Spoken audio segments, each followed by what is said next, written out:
More than a month now, and now we've got new reasons for protest. That in a little bit. I'm Leland Vittert. Welcome to America's news headquarters from Washington. I'm Jillian Turner, in for Elizabeth Pran.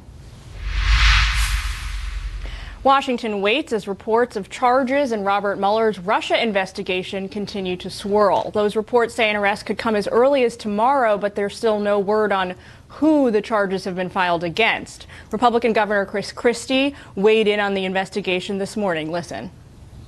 Believe me, if you're the person, you know. I mean, you've already been told you're a target. Your lawyers have been, if you've been asked to come into the grand jury, they've got to advise you of your status as to whether you're a target. If you've been told you're a target, believe me, you're not sleeping well anyway. Garrett Tenney joins us now, live in studio with more. Garrett, what can you tell us? Yeah, Jillian, we all know that a lack of facts and information has never stopped folks in Washington from speculating. And we have seen that a lot over the last couple of days, since Friday when reports came out about these charges being filed. What we know, according to reporting by the Wall Street Journal and others, is that prosecutors from special counsel Robert Mueller's team presented evidence to a grand jury on Friday. And whatever that evidence was, it was enough to convince the jury to sign off on charges against one or more individuals. A federal judge sealed that indictment, which is supposed to keep it secret, and an arrest could be made as soon as tomorrow. This morning on ABC's This Week, Congressman Adam Schiff, who is the top Democrat on the House Intelligence Committee, said there is plenty of evidence out there to suggest who these charges might be against. Well, I think just from press reporting that it is likely to be either Mike Flynn or Paul Manafort. We haven't been informed of who it is, and I don't think it would have been appropriate for Bob Mueller to tell us. Earlier this summer, FBI agents raided the home of former Trump campaign chairman Paul Manafort. And Manafort, who is being investigated for alleged money laundering and tax issues, according to the Wall Street Journal, has reportedly told others he expects that at some point he will be indicted. His attorneys, though, tell us they have not been informed of any charges being filed against their client, which would typically happen following an indictment. We know President Trump's former national security advisor, Michael Flynn, is also a target of the FBI's investigation over allegations that he attempted to work with Russian hackers during the campaign to get copies of Hillary Clinton's emails. His attorneys have not responded to our multiple requests for comment. While those are the two we've heard the most about, it's also entirely possible that neither has been charged. And on Sunday, Fox News Sunday, Congressman Trey Gowdy, a former federal prosecutor himself, said at this point, it's impossible to say how big of a deal these charges are. It's going to be really important whether or not this indictment involves 15-year-old business transactions or 15-day-old conversations with Russia. So it's really important what the charge is. It's really important who the person being charged is. Now, those facts of who is being charged with what will really determine what we're able to learn from this indictment and what it means to the investigation as a whole going forward. Well, thanks for that, Garrett. It definitely seems like there's a lot of folks on the edge of their seats gearing up for an anxious night overnight today while we're waiting for that tomorrow. Absolutely. Thanks for that. Leland? And as we wait for that, President Trump says Republicans are uniting behind him against what he calls a Democratic witch hunt. The president making those claims on Twitter this morning, asking why there isn't an investigation into the Clinton campaigns allegedly paying for a Russian dossier of opposition research. Caroline Shively joins us now to detangle the web on this. Hi, Caroline. Hi, Leland. This morning, President Trump said Democrats should quit looking at him over the dossier that claims his campaign had ties to Russia and focus on the fact that the Clinton campaign helped pay for it. The president tweeted in part, "They look at phony Trump-Russia collusion, which doesn't exist. The Dems are using this terrible and bad for our country witch hunt for evil politics." The dossier claims that the Russian government helped Mr. Trump's campaign win and tried to gather dirt on him for potential blackmail. It was put together by former British spy Christopher Steele. Steele shared some of his findings with the FBI around the same time the Bureau launched its investigation. Part of it is unsubstantiated rumor, but other parts echo an assessment by U.S. intelligence agencies that says Russia intervened in the election. If they relied on that dossier and they didn't corroborate it or vet it, then we have a serious issue, and that's the next thing that House Intel is trying to find out, is whether or not the U.S. government relied on it. The firm behind the dossier, Fusion GPS, was paid more than $12 million by a law firm working for the Clinton campaign and the Democratic National Committee. But the ranking Democrat on the House Intelligence Committee says there's a more important question than who wrote the check. it doesn't answer the ultimate question, which is how much of the work is accurate, how much of it is true. And my colleagues don't seem particularly interested in that question, but that is really the most important question for the American people, and that is how much of this allegation that Christopher Steele makes and the reports that he hears are true about the Russian government wanting to help the Trump campaign. Now, a lot of that has been corroborated. Today, Republican Senator Susan Collins said that representatives from the DNC and the Clinton campaign should have to retestify about the dossier funding before the Senate Intelligence Committee. Leland? Yeah, we know some involved in the dossier have already taken the fifth on that as well. Caroline Shively here in Washington. Caroline, thank you. Jillian's got more. I want to bring in Julia Manchester from The Hill for more details on this. Julia, thanks so much for joining us. I want to start out with, just so we're all on the same page, to get a couple of procedural points right on what's going on right now.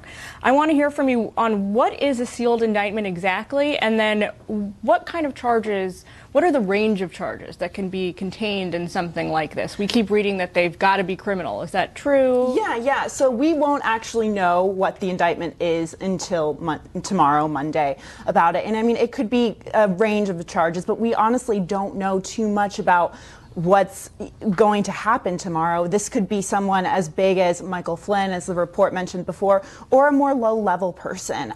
Do we know that they're going to relate to the original intent of the investigation, which is to look into President Trump's campaign colluding with the Kremlin, or could this be something else entirely? This could be something else entirely, to be honest. I mean, this investigation has been going on for about a year now, so Mueller was brought on in May, but this could be something from before as well. Okay, and what tomorrow, once the sealed indictment is unsealed, what happens from there? Is there a clear chain of events that this sort of kicks into gear? Yeah. So we'll see what happens from there. I mean, I think it depends, honestly, who it is. So this could be, I've been hearing theories, this could be a more low-level person, and this could be an indictment that would maybe pressure that a low-level player in this situation to maybe, get someone else indicted, like in the future. So it could lead to future indictments, if that makes sense. This could be this is going to be a rolling investigation. It seems that this is the way Robert Mueller has conducted that. And so once it is unsealed and the indictment is formalized, is the individual who is the target arrested necessarily, or is what happens exactly kind of on the ground? Yeah. So I mean, it'll be revealed, and I think they'll recommend those charges. And I mean, honestly, I mean, we don't know too much about what's going to happen, but we'll see in the future. Mark Corallo, a former spokesperson for President Trump's legal team, said recently that, I think it was yesterday, he said it's unusual for prosecutors to file indictments under seal and then have them leak out. Is that true also? Well, so we heard Chris Christie say today that he clearly wasn't happy with this right now. We don't know who's going to be indicted at the end of the day, so it's not like it's been entirely leaked, I guess, at this point. So I guess just the timing was leaked. Yes, the timing was leaked. I mean, it could happen, potentially. So it's not necessarily indicative that there is something malevolent involved here. Yeah, that there is not something necessarily politically motivated in the release of Monday as the date. Not necessarily, but we saw the president tweet today. He was saying, "Oh, it's funny that this is coming out before Wednesday when we're supposed to work on tax reform and potentially pass it." So, I mean, it does lead to those questions. Absolutely. Finally, I want to just talk about the rest of the White House, outside of the president. It's hard to imagine that this is easy to deal with, that it is good for staff morale. Things like this tend to subsume any White House that is, the subject of an investigation. But reporting as of yesterday is that some of the folks on the Trump communications team were caught sort of flat-footed. They didn't realize that an indictment would be coming so soon. Have you heard anything about that from your sources at the White House? I mean, I think absolutely they were caught flat-footed and they didn't see this coming. However, we've seen that Mueller has almost kind of started to close in on the White House. Earlier this month, he's interviewing former Chief of Staff Reince Priebus as well as Sean Spicer. So, I mean, it is a bit of a surprise for them. Sounds like there's a whole host of surprises in store for lots of folks. So we'll keep our eye on this and hope to talk to you about it some more. Thank you so much. Julia, thanks for joining us. Leland? Also this week, Republicans will begin to pull back the curtain on their tax reform plan. They promise it's focused on helping the middle class. Now they'll have to define the middle class and settle what popular deductions will stay in the bill. Even the mortgage interest deduction are on the possible chopping block. How much tax-free money you can put in your 401k might change. And powerful interest groups spent this weekend lobbying publicly and privately to protect their tax status. Congressman Ron Estes served as the state treasurer for Kansas during their own tax experiment and joins us now. Nice to see you, sir. Appreciate it. Good afternoon. Thank you. So much of this bill is a mystery. There's a lot of platitudes and we're short on details. Is it a mystery to congressmen like you as well, or have you begun to get and read in on some of the specific details here? Well, I think a lot of what Chairman Brady from the Ways and Means, as well as the people from the House and the White House and the Senate, have all been working to prepare this framework. And the details are supposed to be released on Wednesday so that we can see all of the details on how they fit into the framework. But overall, we're really just pushing at how do we get rates lower for everybody, whether it's individuals or working families or businesses, whether small business or mom and pop or even larger business. All right. Rates lower is your bottom line. The other big talking point we keep hearing, and you mentioned it as well, is the middle class, the middle class, the middle class. Define that for us, and what are your red lines to you? 401k deductions, can they change? Are you okay changing the mortgage deduction or not? Well, I think one of the big things we look at lowering rates is some of those deductions don't mean as much because if you have your tax rate lower, then you don't have to pay as much even if you don't have the deductions.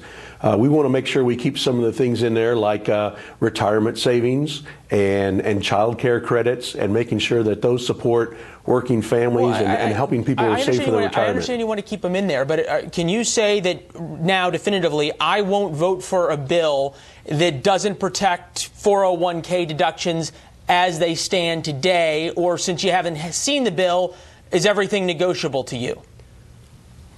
Well, it's kind of one of those. I don't necessarily want to get ahead of what the work the committee does before they present it, but there's lots of things in our tax code today that, if we can get the rates lower, I know I've thought through it for myself as well of how that might affect me, and want to make sure that we get as good a deal for working families and for individuals across America. All right, you talk about rates lower. One of the places the rates went way lower, seen as a great supply side experiment, was in Kansas. You were the treasurer at the time. And this is what USA Today had to say as the tax reform discussion began about the lowering of rates in Kansas. Brownbacks, meaning the governor there, tax cuts amounted to a disaster for the residents of Kansas. But for the rest of America, it was a useful experiment. It empirically disproved the supply-side hypothesis that lower taxes pay for themselves by generating robust revenue. Congress, take note. You are now in Congress. What were the lessons learned in Kansas that you are talking to your fellow members about? Well, I think one of the things that they missed in that, they're trying to compare apples and oranges. The Kansas tax cut plans were basically just that, focusing on tax cuts. And particularly with small businesses, their taxes were cut as well. We want to do an across-the-board tax cut and at the same time eliminate a lot of the carve-outs and loopholes that weren't necessarily eliminated in the Kansas plan. So we want to make sure that we're doing the right thing. So this brings us now full circle, because if you go up to the Hill these days, and I'm sure when you're back there on Monday, there are lobbyists from everybody, from the realtors to the Dairy Association to the oil associations to the Home Builders Association to the shipping companies, all wanting to protect their individual tax breaks and keep the loopholes you just talked about that were a disaster in Kansas. Are you going to be able to stand up and say no to them? Well, I think one of the things that in the discussions I've had with individuals and with people from these associations is they're looking at what makes the most sense for them. And most of them talk about, we'd prefer to have this, but if we have these pieces of it, we can get by with part of it as long as the important parts are saved in that process. I guess where you stand depends an awful lot on where you sit, as they say. Thank you, Congressman. We appreciate it. We'll see how many of the important deductions stick around. Everything's important to everybody. Thank you, sir. Be sure to watch Fox News Sunday coming up right after our show. Chris Wallace's exclusive interview with Congressman Trey Gowdy.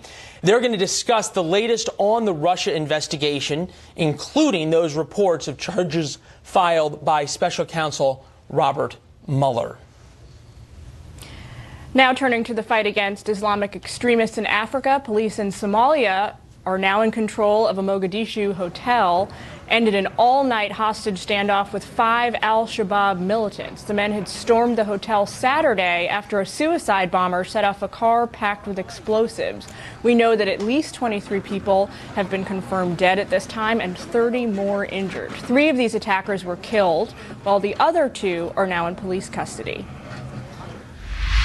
All right, coming up, an NFL team owner's controversial words, to say the least, could lead to a high-profile protest on the field this afternoon. We'll tell you what he said. Plus, Defense Secretary Mattis has got a tough warning to North Korea ahead of President Trump's visit to Asia that starts on Friday. And our political panel taking a look at the possible Mueller indictment announcements tomorrow in the Russia probe and the president's reaction to all the speculation in his tweets today.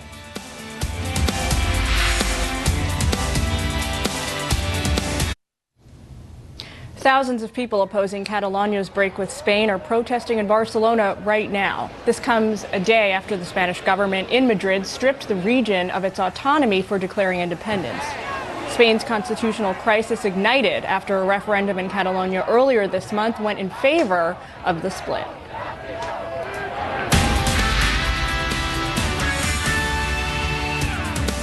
If NFL players protest at the Seahawks-Texans game this afternoon, it might be in defiance of the Houston team's owner.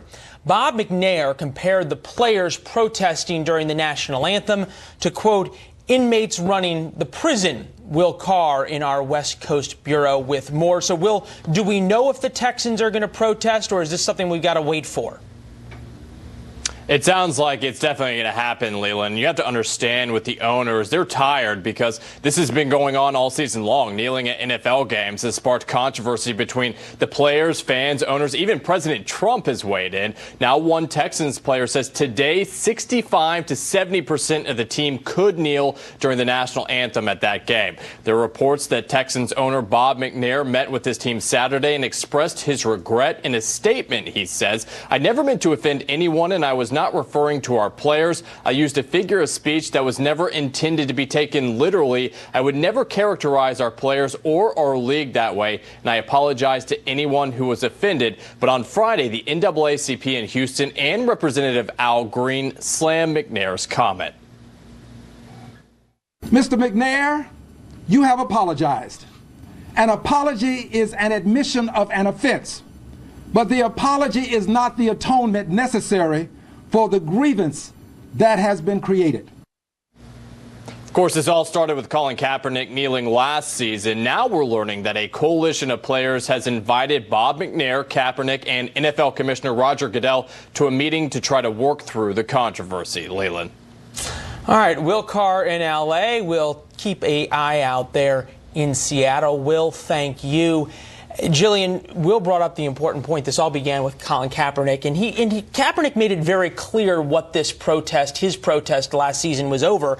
Then we had the president weigh in, and now it seems as though people are protesting the protests, and now you've got the players protesting their owner who was protesting. So who knows? It's a little bit of a muddied water situation at this point, to say the least. I think if we had the opportunity to sit down with Colin Kaepernick, he would say, guys, I began this protest against racial injustice in the United States. It has since devolved into a protest of 10 to 25 other things, depending on what you see in it. Well, so I think we're a little bit losing the forest for the trees on this one. Yeah, and so often you hear the players say we're protesting in unity. Big question: what are you unified about? But coming up tomorrow, the meetings that the NFL is going to have with Kaepernick and others, I mean, there's a chance that a productive dialogue could ensue, which would make all of this worthwhile, in my humble opinion. Well, there we go. All right. But who knows? Who knows? Coming up, our political panel will break down Special Counsel Robert Mueller's Russia probe and the political fallout that could come from any indictments he announces this week.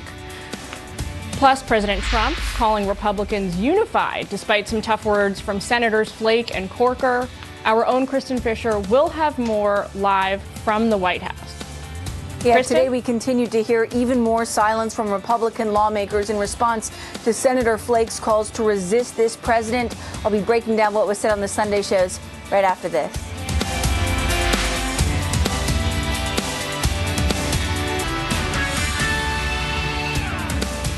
Delicate fractures are seemingly growing deeper within the GOP. This week we saw Republican Senators Jeff Flake and Bob Corker essentially give up over what they called their uneasiness about President Trump's brand of nationalism. This, though, GOP critics and Trump supporters alike say that running again would be a risky proposition for both of these veteran senators.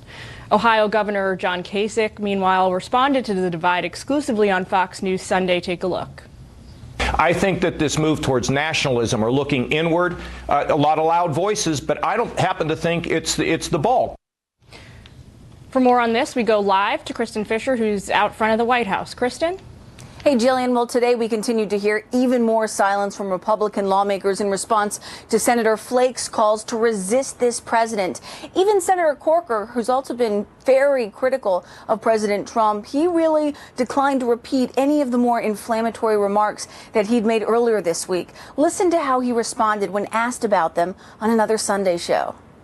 I care deeply about our country. It's why I ran for the Senate. I care even more deeply about it now, having been there 11 years. I've been in the foreign relations area the entire time I've been there. I'm chairman. I have coffees with Tillerson often. I talk with him. I talk with national security folks, not only here but around the world, and I have a good sense of what is happening. I'm just speaking to that. That's my job, and I'll continue to do so. So Senator Corker clearly declining to really answer the question, declining to double down on any of those previous remarks, and many other Republican lawmakers responded in the same way, though Senator Susan Collins from Maine, she says that she will continue to speak out when appropriate. Absolutely, and I have not hesitated to disagree with the president, whether it's with his comments after the incidents in Charlottesville or on the very important health care issues. So I'm going to continue to do that. I'll work with the president and support his policies when I think he's right, but I will not hesitate to oppose him when I think that he is misguided. Now, the one unifying issue for all Republicans right now is tax reform. It's the president's top priority. He will continue to push it this week. He's also expected to announce his pick for chairman of the Federal Reserve, and he'll also be preparing for his big 12-day trip to Asia. He'll be leaving for that on Friday. But, you know, hanging over all of this are the reports that the special counsel has filed its first charges. And Jillian, so far, this White House hasn't talked about it, hasn't commented on that at all. Jillian? Thanks, Kristen. It's also against the backdrop of a nation that's probably more divided than ever before. A new Washington Post poll tells us that 6 out of 10 Americans believe the president is making the political system here more dysfunctional. Leland? Well, something that's certainly dividing the nation as well, the investigation by Special Counsel Robert Mueller into Russia's election meddling. And reportedly, the special prosecutor has filed his first charges. Fox News has not yet been able to independently verify who the special counsel would indict or what the charges are, but reports say the person could be taken into custody as soon as tomorrow. Let's bring in our panel. Brad Blakeman, former deputy assistant to President George W. Bush. Scott Bolden, former DNC chair. Gentlemen, nice to see you as always. Thank you. Dovetailing off of what Jillian said, this poll about how dysfunctional politics seems, that it is almost a guarantee that no matter who is indicted or what they are indicted for, Republicans will run and say they didn't do anything wrong. Democrats will say they did terrible things wrong. This is evidence of collusion between President Trump and the Russians. Have we lost sight, Brad, of absolute rights and absolute wrongs in America, and now it's only politics? Absolutely. There's no, room anymore for issues. Issues seem to take a second tier to confusion or to charges or to politics of personal destruction. And that's what's sad, because we got some real problems here in the United States, whether you're Republican or Democrat. We have massive debt. We have a insurgency all over the world of terrorism. There are some real things that we have to solve, and it seems all to get lost in the politics of gotcha. And what I hope happens tomorrow is that if there are any indictments that come down, it's for their personal behavior and not in collusion either with the Russians or with the campaigns. Scott, it seems as though Democrats, while Brad's thought is probably what would be best for the country, is that hopefully people who are entrusted and are part of the upper echelons of government wouldn't do anything that is beyond their own personal behavior. Democrats seem to be almost hoping for an indictment that would be a collusion step forward. Well, I think the Democrats would be arguing that if you're engaged in bad behavior, then that's why the special prosecutor is there. If this is connected to Donald Trump or his campaign, then that's really making the country better simply because it's weeding out bad behavior, in this case, criminal behavior. And you can't really argue with that. The other part is the collusion piece. Don't worry. They certainly will. But the other issue is the collusion part, while not a crime in and of itself, if the facts and the body of the indictment that support the charges connects the White House or Trump's campaign or senior people, look for that in the indictment, because then this moves from hoax and fake news to reality, if you will. But there is also a reality that it at least appears right now that the Clinton campaign is the same people who were funding Fusion GPS that created this dossier. Bob Driscoll, former senior official of the DOJ, on yesterday about this issue. Certainly politically, it muddies the waters a great deal, because both sides have to kind of be a little bit careful about how absolute they want to make their statements about how serious the crimes involved are, because it looks like any potential allegation from either party could boomerang the other way. We seem to have this happening a little bit. You're both smiling here if we have the two-shot, because it's a distraction. But at the same time, you're seeing these absolute statements from both sides. This is a crime. This is terrible. And then all of a sudden, when that side, your side's accused of the same thing, Brad, all of a sudden, oh, no, never mind, that's not that big of a deal. When they do it, it's opposition research. When we do it, it's collusion. But I think Democrats, as a lawyer, have much more exposure criminally. Because they're the ones, either the DNC, the Clinton campaign, or both, who paid millions of dollars to Putin's operatives for opposition research. The Trump people didn't pay anything. Now, a Republican operative may have paid for it, but certainly the operative was not part of the campaign as we know it now. It wasn't directed, but they benefited. They benefited Putin with Fusion GPS to the tune of millions of dollars directly. So, be careful what you wish for. Let me tell you why my colleague is just dead wrong, not just wrong. Okay? Shocking that you would feel this way.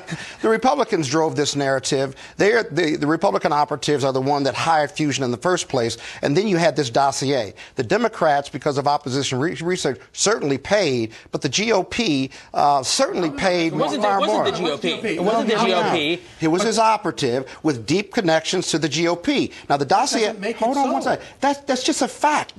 There's no doubt about that. And the dossier exists. Hold on, Chris. There's a point here that it seems as though facts are no longer facts anymore, Brad. That even what is a quote-unquote fact depends really on what side you're on. Right. And you let the facts suit your own political bent. But one thing is for sure. Hillary Clinton and the DNC paid millions of dollars to a Putin operative, Fusion GPS, for dirt on Donald Trump. That existed already because the Republicans had paid for it and contracted it out. They did. A third party who was not connected either to the campaign or the party. There's a huge difference. I think we pull the FEC reports. Hold on. Pull the FEC reports and let's see how much they spent on it. I think a judge in any court, though, would hold you both in contempt, but you are arguing vigorously for your sides. Gentlemen, thanks as always. Pleasure. Thank you. Good to see you. All right. Coming up, Tropical Storm Philippe. God, I thought we were done with hurricane season. Casts an ominous shadow over South Florida, bringing with it the threat of tornadoes. The latest on a wet, windy and, as you can see, dangerous weekend. Plus, President Trump heading to Asia this week with the new sense of urgency he'll bring when it comes to countering the threat of a nuclear North Korea. Jillian Turner, Gordon Chang on this.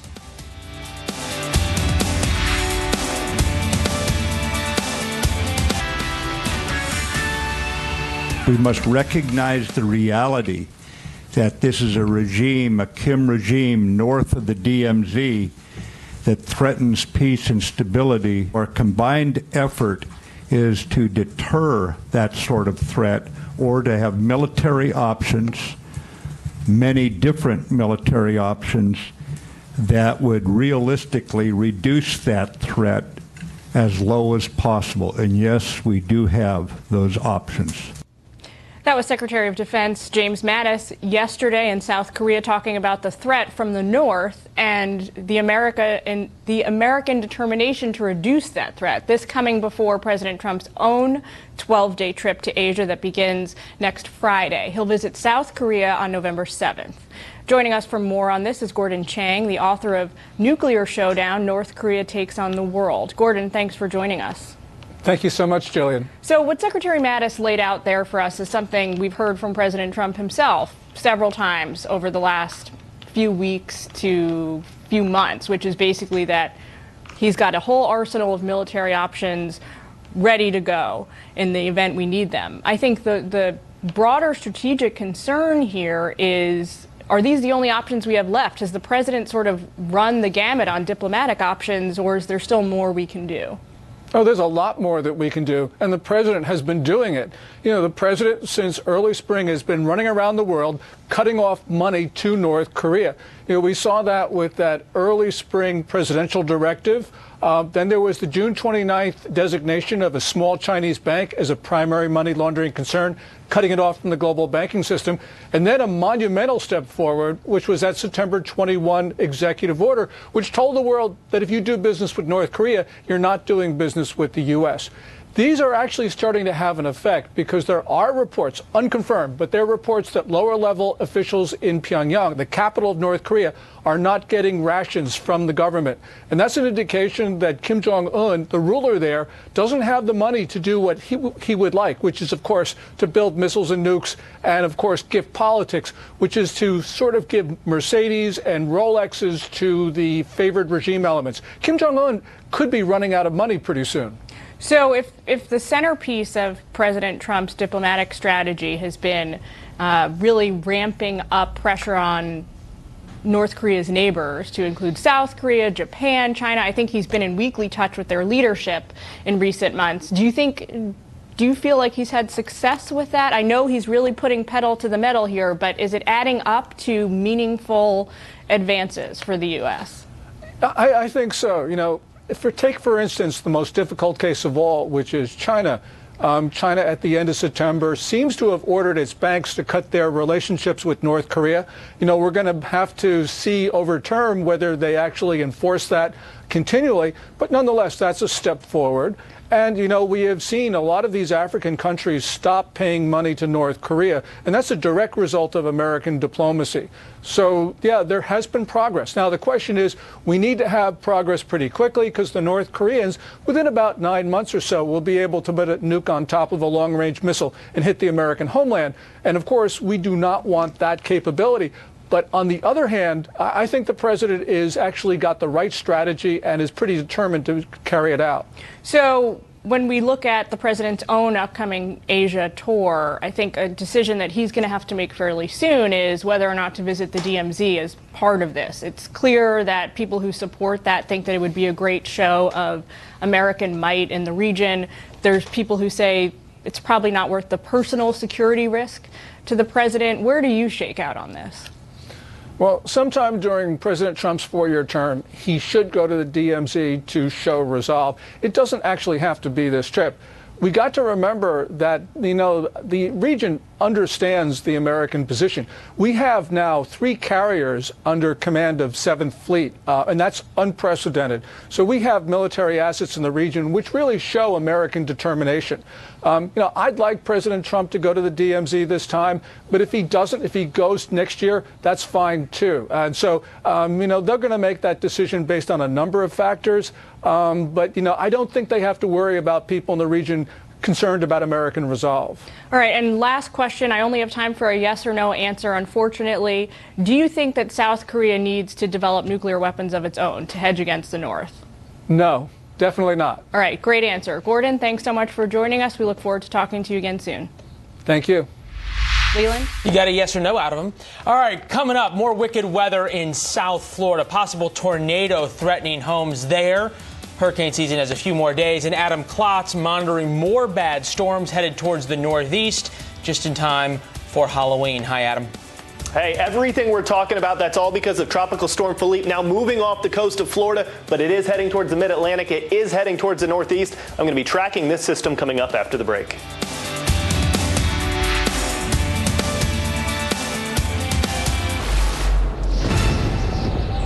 All right, those cameras on top of a TV tower capturing this in Palm Beach County. They're calling this a possible tornado. Certainly looks like a tornado, and it certainly looked like one on the ground as Palm Beach County Fire and Rescue reported damage to multiple homes in Boynton Beach as well as Palm Beach. Thankfully, as this tore through yesterday afternoon, no reports of any injuries, though. Strong storm is bringing heavy rain and winds to the Northeast today and tomorrow. Meteorologist Adam Klotz is at the Fox News Weather Center. He joins us live with today's forecast. Adam, what can you tell us?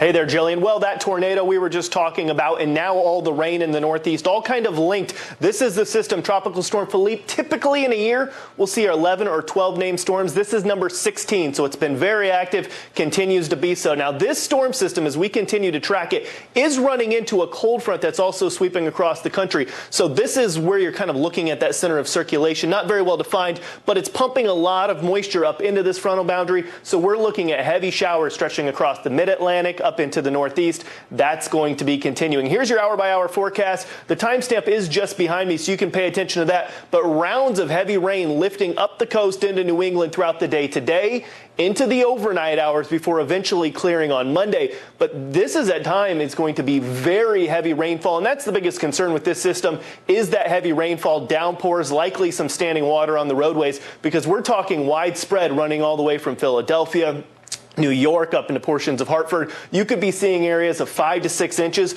all falling in a 12 to 18-hour span. That's enough to cause some standing water on roadways, and that is why we're under at least 4 now, and I wouldn't be surprised if this is upgraded at some point, but a flood watch, including very large portions of New England. And as I said, this is on a cold front, so what does that mean right now? This is a true cold front. Look at that, temperatures in the 60s. This is wind chill along the East Coast, just off to the Midwest. Folks, it feels like you were in the mid to lower 30s in some cases. So a winter-like cold front, all combined with tropical weather, kind of active out there here as we're going through the weekend here, guys. Thanks for that, Adam. Leland?